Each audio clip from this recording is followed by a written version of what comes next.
it going, everyone? This is Mr. Leva with another video lecture. This one is going to be answering the essential question, how do nouns and verbs work? We're of course focusing on nouns and verbs. Since our essential question is how do nouns and verbs work, we're going to be focusing on how they work within the context of a sentence and the roles that they typically fill, or the more important roles that they fill within the context of a sentence, are as subjects and predicates. So that's specifically what we're going to be focusing on for today. Now this is going to be in two parts. First, we're going to do all of our notes. Then we're going to switch back over to the Superman cartoon you saw in the intro and to look at some more examples and stuff after that, just to make sure everyone's clear on everything. So let's go ahead and begin with the notes section of this presentation. We're going to go ahead and start by defining nouns. A noun is a word that names a person, place, or thing. For example, Clark is a person, Metropolis is a place, and Cape is a thing. Now there are singular and plural nouns. A singular noun names one person, place, or thing, for example, cape. A plural noun names more than one person, place, or thing, for example, capes. Now there are rules for making nouns go from singular to plural, and we're going to look at some of those rules right now. The first rule we're going to see: to change most nouns from singular to plural, just add s. For example, the way we change cape to mean more than one cape, we simply added an s to the end. To nouns ending in sh, ch, s, x, you simply add es. For example, sandwich becomes sandwiches. Nouns ending in y after a vowel, you simply add s. For example, monkey. Monkey ends in a y after a vowel, that vowel being e, so we simply add an s to the end. To nouns ending in y after a consonant, drop the y and add ies. For example, candy, which is spelled C-A-N-D-Y. More than one becomes candies, which is spelled C-A-N-D-I-E-S. To nouns ending in o after a vowel, you add s. For example, ratio becomes ratios. To nouns ending in o after a consonant, add es. For example, hero becomes heroes. That's H-E-R-O becomes H-E-R-O-E-S. Words that refer to music are exceptions. Now, for example, piano, P-I-A-N-O becomes P-I-A-N-O-S. Another example is solo becomes solos, which is spelled S-O-L-O-S. To nouns ending in F or F-E, change the F or F-E to V-E-S. For example, half becomes halves. Some nouns completely change spelling. For example, tooth becomes teeth. Let's go ahead and move on now. Let's go ahead and look at verbs. A verb is usually an action word. Sometimes action verbs work alone. For example, Superman flies. Now we have a noun, Superman, and we know what he does. He flies. Sometimes action verbs need helpers. We call these helping verbs. Superman will fly. Will there is acting as a helping verb.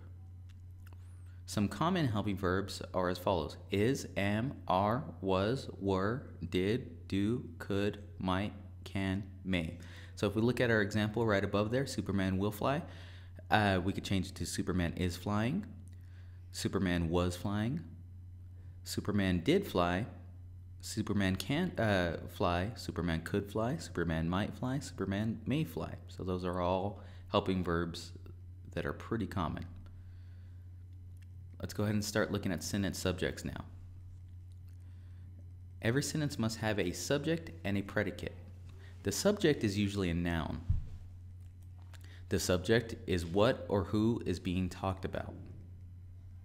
The predicate is what the subject is doing.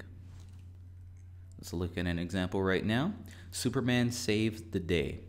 Now, Superman is who or what we're talking about, so that's going to be our subject. Now, our predicate is right there with the word save, since that is what he is doing. He's saving the day. In a question, the subject often is in the middle or at the end. Where is Lois Lane going? So Lois Lane is who we're talking about. You can see it's right in the middle. In a command, the subject is understood but not stated. Here's an example of that.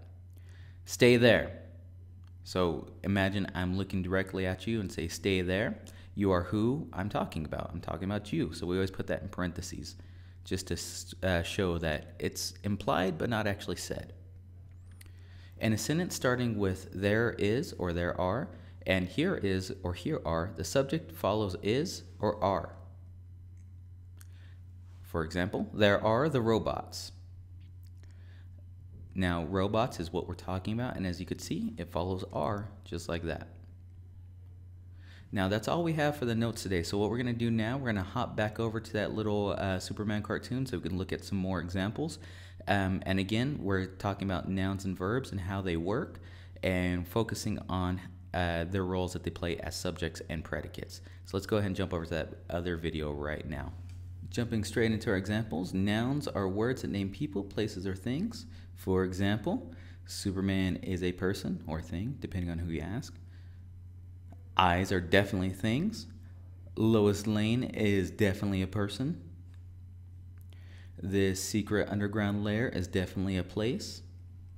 So therefore, these are all nouns. Now we have singular and plural nouns. If there's one, it's singular. If there's more than one, it's plural. For example, we have one superhero, so therefore the word superhero is a singular noun. We also have more than one of these robots, so therefore robots is a plural noun. Now here are a bunch of rules for turning singular nouns into plural nouns. Now I'm not going to read all of these, but since you should have these in your notes, what I want you to do is go through them real quick and try to think of your own example for each of them.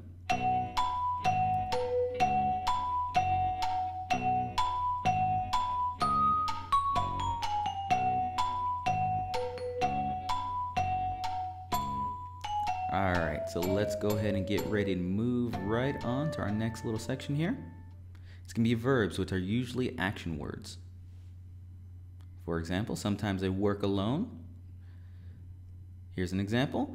The woman lands. Lands is our action word, working alone. Sometimes action verbs need helpers. He will talk. Will is our helping verb right there. Common helping verbs, all listed right there. And moving on to sentence subjects. Every sentence must have a subject and a predicate. The subject is usually a noun. It is what or who is being talked about. The predicate tells what the subject is doing. We looked around. We, subject, looked, predicate. Now let's go ahead and end it with a few of these rules for subjects and predicates.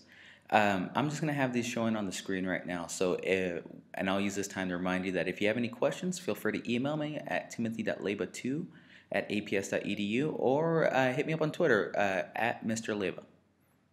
And that's going to go ahead and end it for this particular lecture. Make sure you take these notes and spread out the steps throughout the week. And I will see you later. Have a good one.